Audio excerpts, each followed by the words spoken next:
Hey everybody, welcome back to my tutorial series on flying the Airbus. This is the third episode, which is going to be the takeoff and climb to cruise. In the previous episodes, we set up the aircraft, we've pushed back, done the start, taxied down to the runway, and we're now ready to go. So let's hop on board, and we will get set up and get out of here. So we've taxied all the way down to the end of the runway, everything is set. Now we've got to do our before takeoff checks. And make sure everything's good to go. So parking brake is set. Flight instruments are all checked and everything is good. Engine instruments have been checked. Everything is green. Takeoff data. I'm going to come down here to the MCDU. We'll go into our performance page. So our V1 speed is 125, VR is 126, V2 is 130, V2 is showing on the PFD. Nav equipment is checked and is looking good. I set 10 miles on mine and my first officer goes to 40 on his, and that is good. Landing lights will come on, so we'll go up. Landing lights are located here, so the two landing lights left and right will come on. Strobe light is the upper left one. It will go to on. That's 2 clicks on this aircraft. And the taxi light, which is over here, will go up one more notch to the takeoff position. And we are good there. Strobes are on. Pitot heat is on. That's fine. We already turned that on. De-ice is required. We don't need it today. Weather's looking absolutely fine. Transponder will come on. We'll turn that over to alt mode.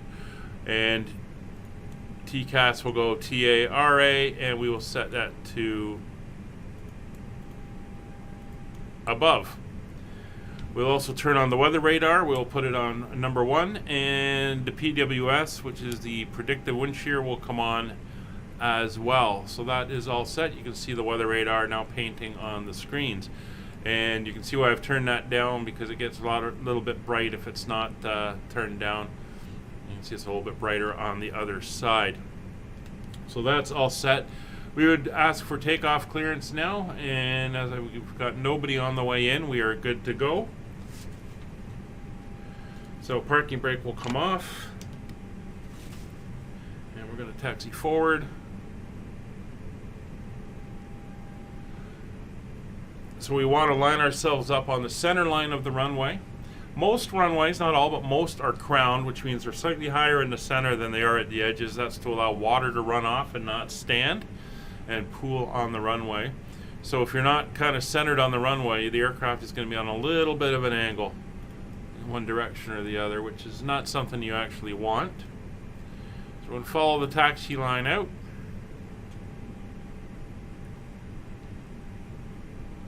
And get ourselves lined up.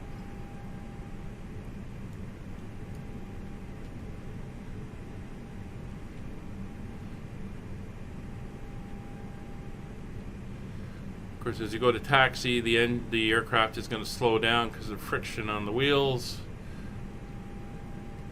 And you can see the windsock off to the right out the window there is blowing down the runway, which is nice.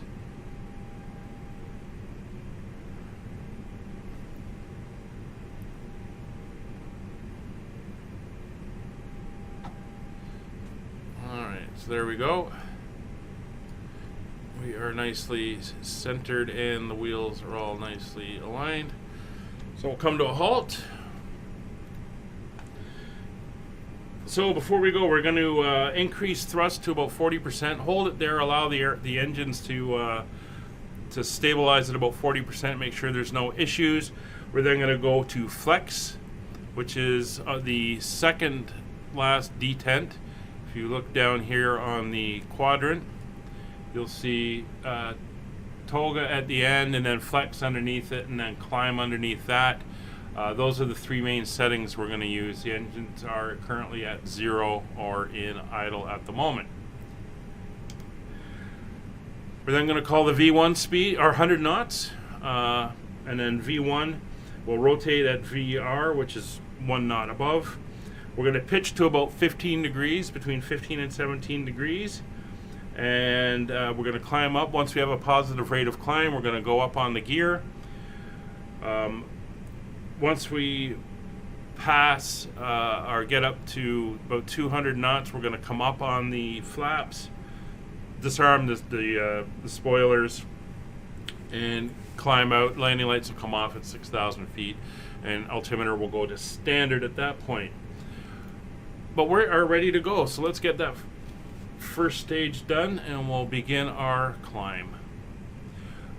So we're going to engine up to about 40%. Doesn't have to be exact, but it's rough. There we go. Now we're going to come off. We're going to add about 5 degrees pressure down. You can see on the PFD, the flight direct nose indicator slightly down.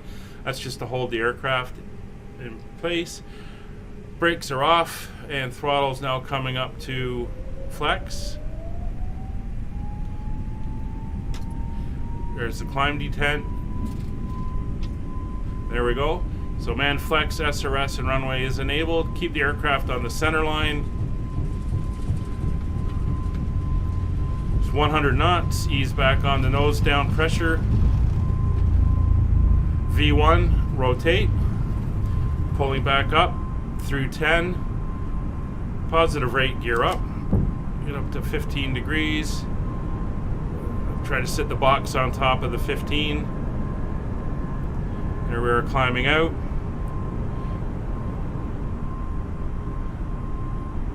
Don't let the nose get too high. You don't want your speed to be dropping too much.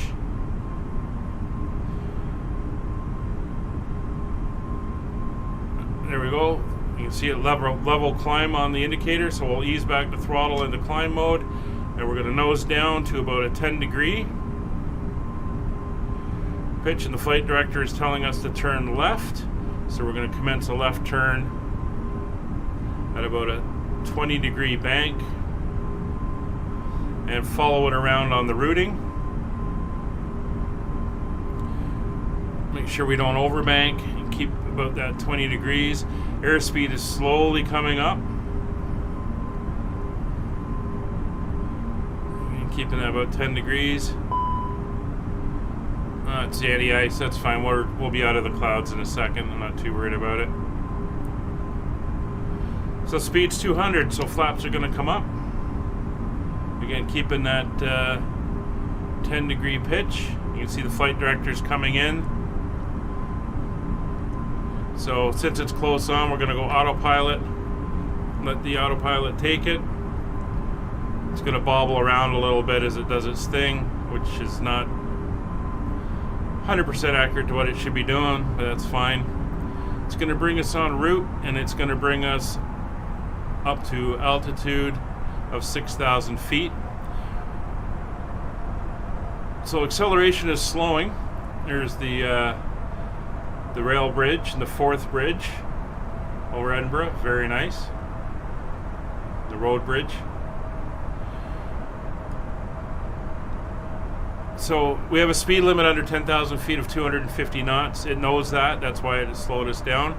We plugged in 6,000 feet, so it is flying us to 6,000 feet. It knows that, so it's going to hold it. All right, it wants the anti-ice on, so we'll put the anti-ice on.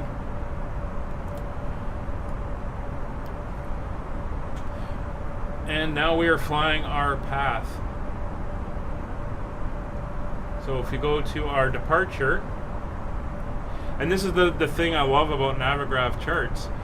You can see us flying the path. We are on course. We are en route. It says where we are in the on the departure, the SID, and you can follow along. We're coming up to Gow.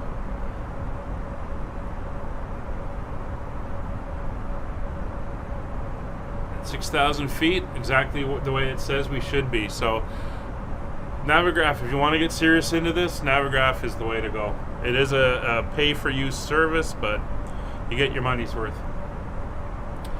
So if we go back to map mode now, you can see our map. That's our entire route laid out over England. And things are looking pretty good. So I usually leave it on the charts, however, until I get off them, just so that I know what is going on. So what is anti-ice? There's a bit of confusion I've seen out there. So anti-ice is a system that prevents ice forming on critical areas of the aircraft. In the case of this aircraft, it is the leading edges of the wings, and I think the tail surface, I'm not sure, the wings and the engine. So we're gonna pop outside, and we're gonna zoom in here.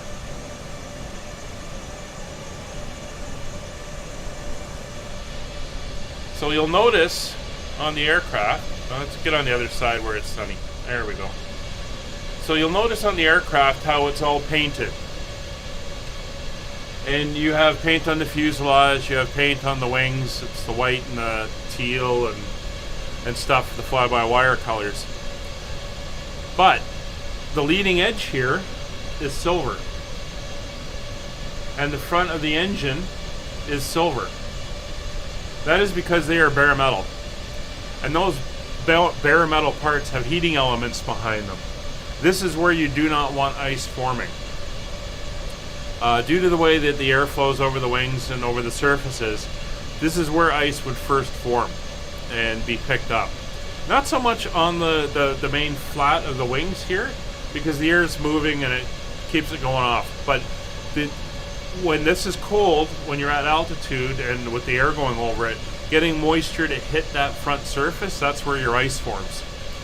So the wing anti-ice warms these surfaces along here, preventing ice from forming and disrupting the airflow over the wing, because that disruption will decrease lift, which means the airplane isn't going to fly as well. For the engines, it's the same purpose.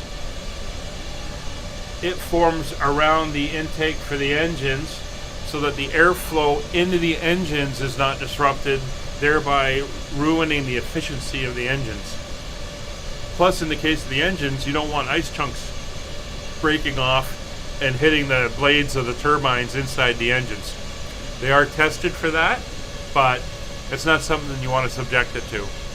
So that's what the anti-ice deals with. In the sim, it puts ice over the airplane if you fly through, and it looks horrendous.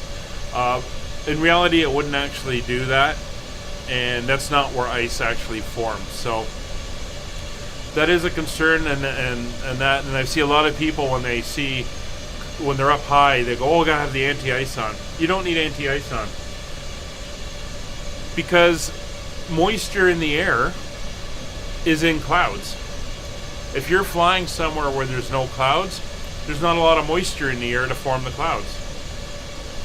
So you're not going to get icing, even in cold temperatures. In fact, that's one of the things they talk about in winter, is how cold and dry the air is in winter, which is why a lot of people use chapstick and lip balm and stuff like that. It is because the air is so dry. So you don't need anti-ice on all the time, only when you run into clouds and stuff. So when the temperature is below about 10 degrees Celsius and you're flying invisible clouds, yeah, anti-ice comes on, because you don't want the ice forming on those leading edges. So we're going to hop back inside the cockpit now. See, we're making our turns, and we're coming up for Go Sam, which you can see on the display here. I'll zoom in. So this is our nav display, and it shows our ground speed and our true air speed. So in this case, because we have a wind pushing us from the left, our true air speed is lower than our ground speed, obviously, because we're getting that push. And on this side, it's our next waypoint. So there's Gossam. It's at 217 degrees, 4.8 nautical miles now, and we will reach it at 11:21 time-wise. And if we look over at the clock, you can see it's now 11:20 and 14 seconds. So we'll be there in less than a minute. Once we hit that, we're cleared to climb to where we want to get to. In our case, 37,000 feet. So after GoSam, we're just going to open climb, and we'll let the aircraft take us up there.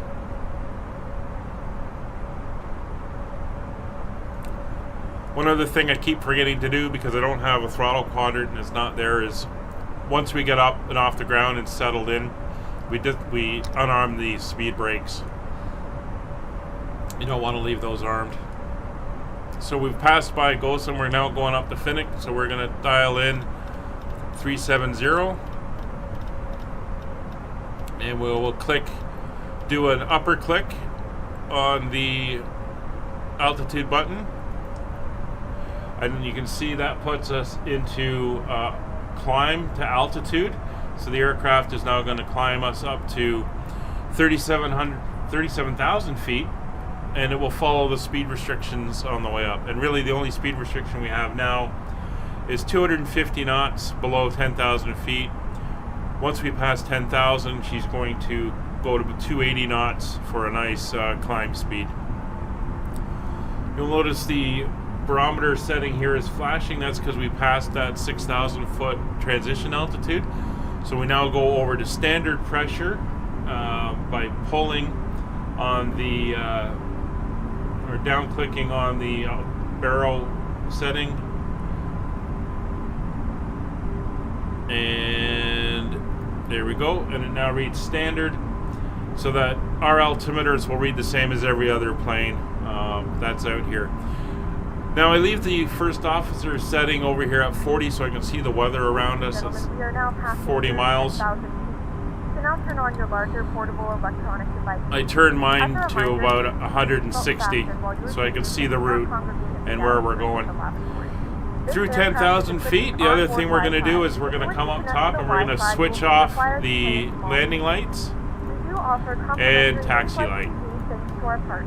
And if there's no weather and everything looks nice, at this point I also turn off the seat belts and let the people get up and move around.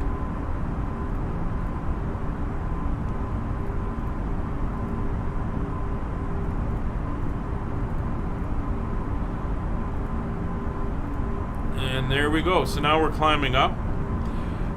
You can see it's now, the aircraft is now accelerating up to 290. And that's going to be its climb setting. And as we get higher and the air gets thinner, the angle of climb will slowly decrease to maintain that speed. And once we're up into cruise, we'll be doing about Mach 7.781, which is the cruise speed for this aircraft. Given the cost index setting of 25. And that's about it. Now we're just monitoring, making sure everything is working fine. The anti-ice is on. We can probably turn it off now since we're out of clouds. That's the left engine, the right engine, and the wing leading engines. We leave the probe heat and windshield on. And there's no icing warning coming up now. And we're kind of above the cloud layer. There's another thin one to go through, but should not be an issue really. In North America, the standard transition level is 18,000 feet, and that's kind of set across the board. It doesn't change. In Europe and in other countries, Asia, I think in Australia, New Zealand as well, it varies from area to area, airport to airport.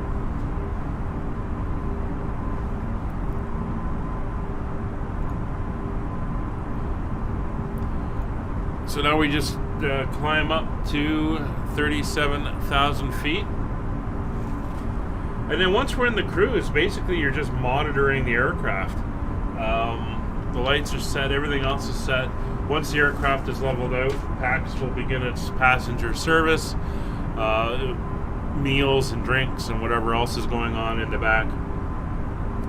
And basically you monitor what's happening. You're monitoring the engines, you're monitoring your fuel flow, temperatures, headings. If you're flying with VATSIM or ATC, you're listening to them, transitioning through control zones, stuff like that, making sure everything is set up. And that's it. And then once you get closer to your destination, that's when you're going to start doing your preparation for your descent and approach into your next airfield, or your landing airfield, as it were. So that's pretty much it for the takeoff and climb to cruise. Everything is now done. The people are enjoying the beautiful views you always get here over, I think we're still over Scotland at the moment, although we are coming up for the border. So we will see you. Leave it here for this one, and we will come back and join you in the next video when we do our descent, approach, and landing. We'll do it all in one shot, and we will see you then. So I'll leave you with the view out the front of the aircraft. Bye for now.